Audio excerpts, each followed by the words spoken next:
Bonjour, c'est Dongo, le conseiller agricole. Voilà une petite activité que je viens de réaliser, je viens de finir. Comme à mes habitudes, je vous partage toujours les petites astuces pour pouvoir avoir mes propres légumes à la maison. J'ai fini de consommer le chou. C'était le chou, j'ai fini de consommer ce chou-là. Avec les aubergines, j'ai essayé d'effeuiller et puis de rajeunir un peu les branches, les vieilles souches, je veux dire les vieux arbres de piment et aubergines. Donc j'ai jugé bon de remplacer par une autre culture, comme je vous l'ai conseillé, pour que vous puissiez toujours avoir un bon résultat. Il faut faire ce qu'on appelle la rotation des cultures. C'est ce que j'essaie de faire dans ma petite cour où je suis, la rotation de culture. Voilà, et du coup, j'ai toujours des légumes, j'ai toujours tout ce qui m'est nécessaire pour m'alimenter à la maison. Et je vous dis même que beaucoup de mes voisins viennent se ravitailler ici. Vous savez, j'ai environ 8 à 9 planches de choux, de laitue, salade, avec environ 200 pieds par planche. Vous imaginez, je n'ai pas consommé tout cela quand ça va produire. Beaucoup viennent se ravitailler ici également. Donc c'est pourquoi je vous les partage souvent pour que vous puissiez rendre votre cours utile. Rendez votre cours utile, je veux dire, s'il y a de l'espace, et que vous pouvez faire ne serait-ce que 2 planches. Je pense que ça va vous servir, ça va pour vous aider, disons, à vous alimenter d'abord. Et c'est bon, c'est comme une passe-temps chez moi. Je dis bien, le jardinage pour moi, c'est une passion. Donc c'est pourquoi c'est une passe-temps pour moi. Quand je passe moins de temps dehors, parce que à chaque fois lorsque je sors, je sais qu'à la maison, j'aurai de quoi faire, j'aurai quelque chose à toucher. Ça me permet de passer mes temps libres positivement, bien sûr. Voilà, et c'est ce que je fais. Donc, moi je ne m'ennuie pas, quoi. Quand je suis à la maison, j'ai toujours quelque chose à toucher. Et j'essaie de faire toute l'acrobatie possible pour essayer de créer des formules à moi-même, pour essayer d'avancer. J'ai fait beaucoup d'expériences pour ces cultures-là. J'essaie beaucoup de choses. Pourquoi il dit ma peau est mon labo. J'essaie pour sortir des résultats. Et après chaque résultat, je tire des conclusions. Et ça part de là maintenant, j'essaie de transférer cela sur mes différents chantiers, souvent que je vous montre. Je ne peux pas faire un grand champ de lecture si je ne suis pas sûr de connaître toutes les étapes de la réalisation de ce champ-là. Donc je vais d'abord essayer de connaître tout ce que je peux rencontrer ici, parce que je note beaucoup, et c'est ce que je vous conseille. Si vous voulez faire un champ, prenez soin de quand même connaître votre champ sur les petites superficies. Si vous connaissez la chose sur la petite superficie, vous connaissez comment ça se comporte sur les petites superficies, je pense qu'il sera plus facile pour vous de réaliser ça quand ça sera... Parce que tu as pu avoir le temps de réaliser toutes les maladies concernant cette plante-là qui existe dans la zone. Du coup, tu n'auras plus peur de le faire, tu n'auras plus de problème pour le réaliser. Parce que tout simplement, tu connais toutes sortes d'activités, enfin je veux dire toutes sortes de maladies, d'inconvénients, de problèmes qui peuvent arriver. Et quand c'est comme ça, c'est plus facile pour vous de pouvoir réaliser votre champ tranquillement. Parce qu'à chaque fois, lorsque tu as eu une petite difficulté dessus, un petit problème dessus, vous notez, et en même temps vous cherchez les solutions avant la grande culture proprement dite. Donc c'est ce que moi je fais. Et je fais beaucoup de cultures ici, je fais beaucoup de choses dans ma cour ici. Et je pense que ce qui fait que lorsque je vais sur les grands chantiers pour la réalisation, je suis à l'aise. Je suis à l'aise parce que je sais déjà que j'ai pu rencontrer toutes les différentes difficultés ici, que j'ai pu remédier. Ce qui a marché, ce qui n'a pas marché. Et du coup, lorsque je vais maintenant, c'est pour juste mettre en application tout ce que j'ai pu avoir ici. Et puis, en même temps, prévoir cet éventuel problème-là déjà là-bas. Pourquoi je vous dis toujours, de ne jamais faire un grand champ, surtout lorsque vous êtes sur une même terre, de ne jamais remplacer un champ sans savoir ce qu'il va remplacer, sans prendre ça au préalable au sérieux. Avant de pouvoir remplacer un champ, il faut d'abord savoir que ce que je vais faire là, il faut d'abord connaître toutes les difficultés qui peuvent arriver avant de lancer cette culture, quoi, en fait. Voilà, sinon, si vous voulez improviser sur le grand chantier, vous savez, c'est un investissement quand même lourd lorsque vous faites du maraîcher, une activité, voilà. C'est un investissement lourd parce que les produits que vous utilisez, que ce soit des produits bio ou chimiques, ce sont des produits qui coûtent plus ou moins cher. Même les semences, la boîte d'Oxylus aujourd'hui sur le marché, je pense qu'on va savoir jusqu'à 40 000 francs la boîte. Avec 100 grammes va te coûter 4 000 francs, 3 750 francs à Calivoire. Donc vous imaginez que si vous payez cette boîte-là cher, et imaginez-vous, pour un hectare de choux, il faut au minimum 300 grammes.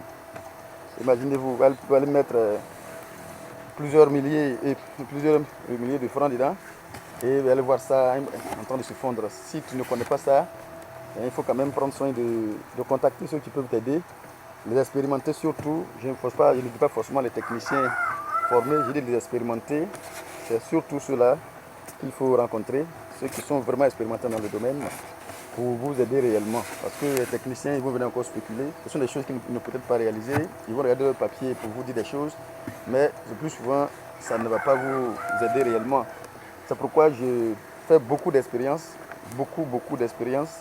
C'est ce que je vous conseille, surtout, je sais que beaucoup sont ceux qui sont dans le domaine qui vont réaliser et qui vont regarder ces gens d'images. Mais c'est pourquoi je vous conseille cela. Faites beaucoup d'expériences. Par exemple, si j'ai fini de faire une culture, par exemple comme l'aubergine, comme il le dit la fois d'année dans une vidéo, l'aubergine c'est une sodanacée. Tu ne vas pas prendre sodanacée et puis encore mettre la tomate qui est encore sodanacée. Tu vas voir qu'il y a un problème. Donc le piment encore qui est encore sodanacé, il va y avoir des problèmes. C'est normal parce que tout simplement, ils ont les mêmes nourritures, ils ont les mêmes attaques. Vous comprenez? Mais par contre, lorsque vous faites une culture où c'est par exemple, tu as fait de sodanacé que tu remplaces par un brassicacé, vous savez, c'est comme si tu as dévié un peu.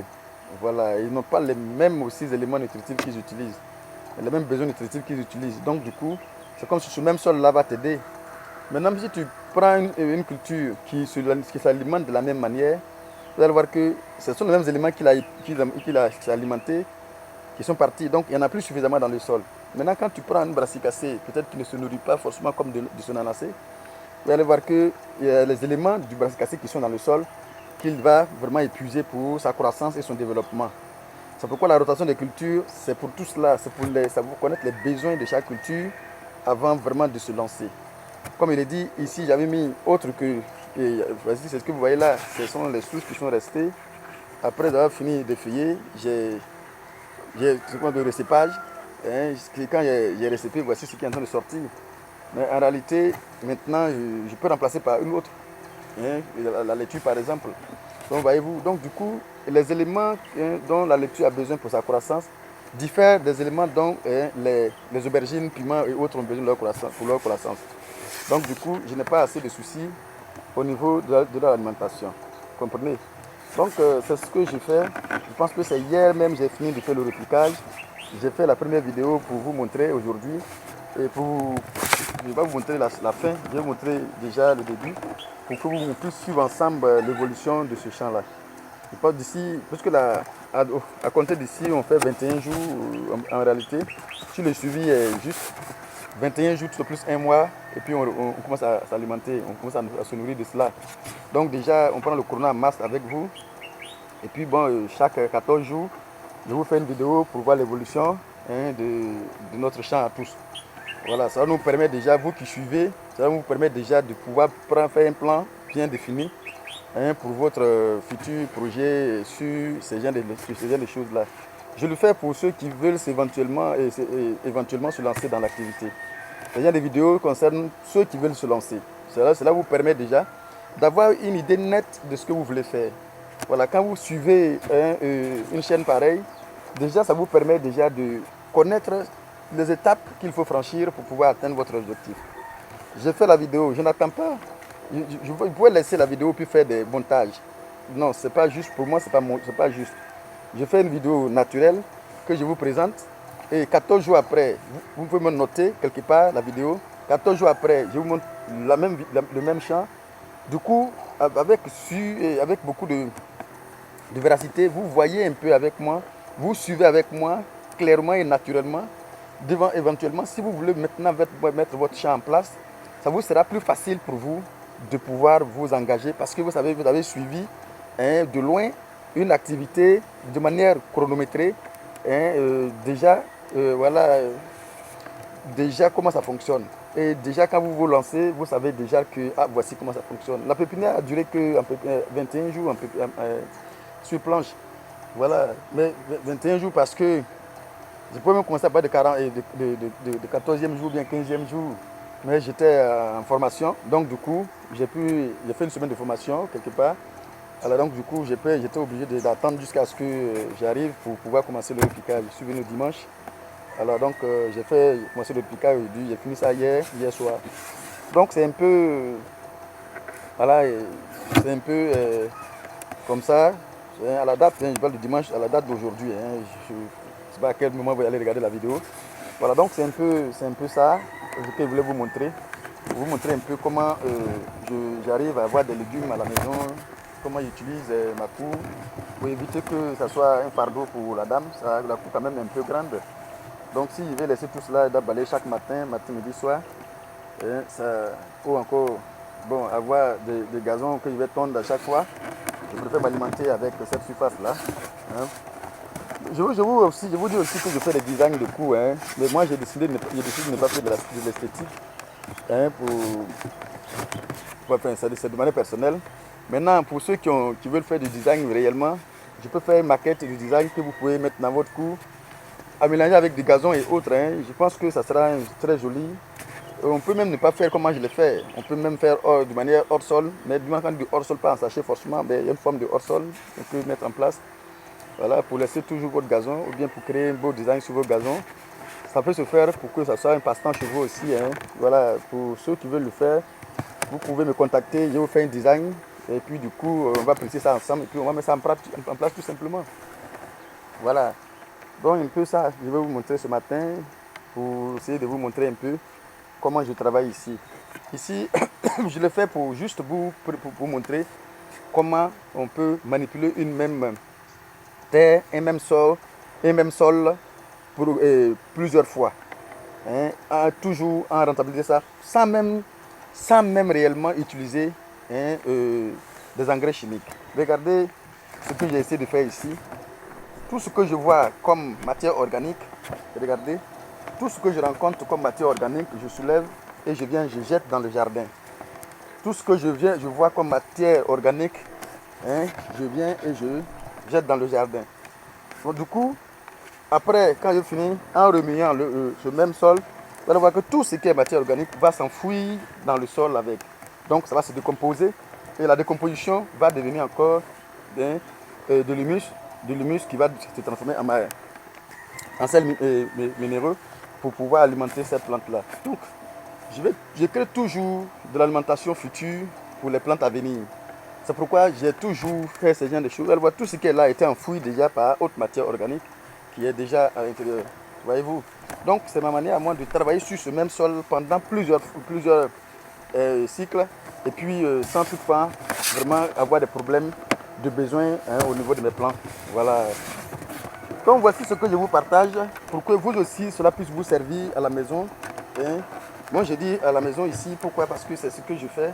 Voilà, c'est ce que je fais et j'en ai fait plein que je vous les montrer. Je ne sais pas si ça vaut la peine de vous montrer cette vidéo encore. Voici les choses que j'ai effectuées et ce qui évolue très bien. Voilà. Ici encore, vous allez voir que voici une réalisation que je commence maintenant. Je vais commencer à manger déjà. Regardez. Voilà. Donc, c'est ce que je fais. J'ai la cour un peu grande, donc j'ai subdivisé la cour en deux. Donc, vous allez voir que là-bas est en train de... Avant que je ne finisse de manger ce qui est là, voilà, ici, ce qui est ici, là-bas est déjà presque arrivé. Alors, je ne manque jamais de légumes. Ici, il y a un peu de tout. Mon papa est sous l'eau qui est en train de prendre, il a commencé à faire des fleurs, hein. Bravo, tu as bien fait. Alors donc, regarde un peu, j'ai un peu de tout ici. Voilà. C'est bon, ça là, c'est là où j'ai fait la vidéo hier. Hein. Pour ceux qui ont regardé cette vidéo, c'est là où j'ai fait la vidéo hier. C'est ici, j'étais assis quand il faisait la vidéo. Hein. Voilà, un peu, c'est qui est là. C'est comme ça que je m'alimente à la maison. C'est comme ça que j'arrive à me nourrir à la maison. En toute tranquillité, quoi. Je m'arrange pour ne pas manquer de légumes, hein, comme je peux. Voilà. C'est comme ça. C'est comme ça, c'est ce que je fais. Voyez-vous, ça, par exemple, quand tu regardes ça, ce sont des choses que je peux consommer déjà. Voilà, mon concombre qui est là, déjà, qui est en train de faire son bonhomme de chemin. Je ne manque pas de légumes, à la maison. Ça, ici, je peux vous rassurer que je m'organise à ne jamais manquer de légumes à la maison. Voilà, et voyez-vous, c'est un peu comme ça que j'arrive à m'organiser à la maison pour ne pas manquer de légumes. Mais je vous dis, ce n'est pas la seule manière de le faire. Si vous voulez faire des choses à plat, pour éviter de faire des travaux après, on peut le faire. Mais je change toujours, hein, c'est juste de manière, c'est ma décision personnelle, hein, ça c'est pas parce que c'est comme ça on doit le faire forcément sur planche. Donc vous n'allez pas voir ça de quelqu'un qui a fait ça sur un sol, un plat, et elle me dit non, non c'est pas comme ça. Non, c'est comme ça parce que c'est ce qu'il a décidé de faire.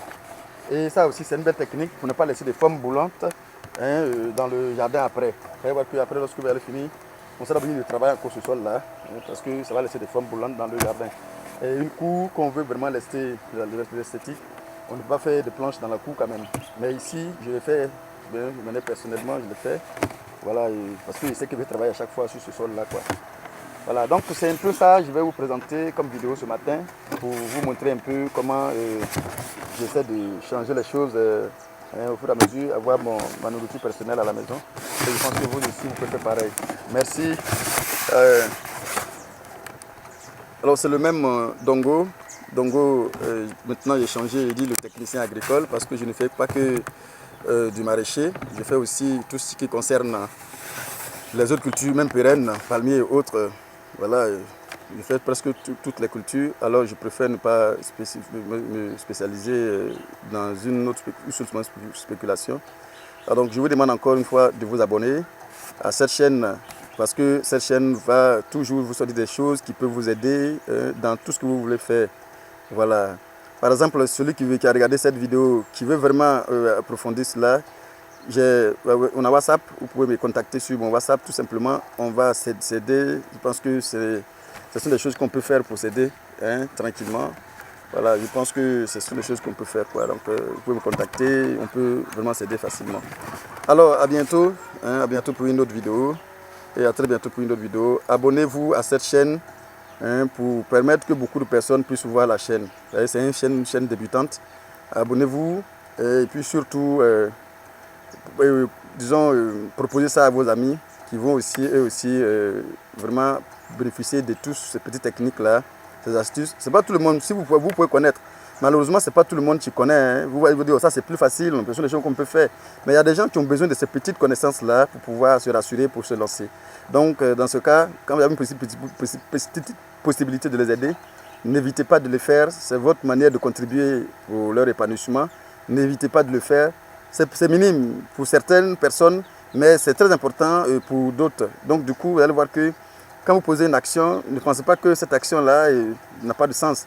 Mais c'est peut-être pour toi, ça n'a pas de sens, mais pour celui qui reçoit, pour lui, c'est beaucoup important.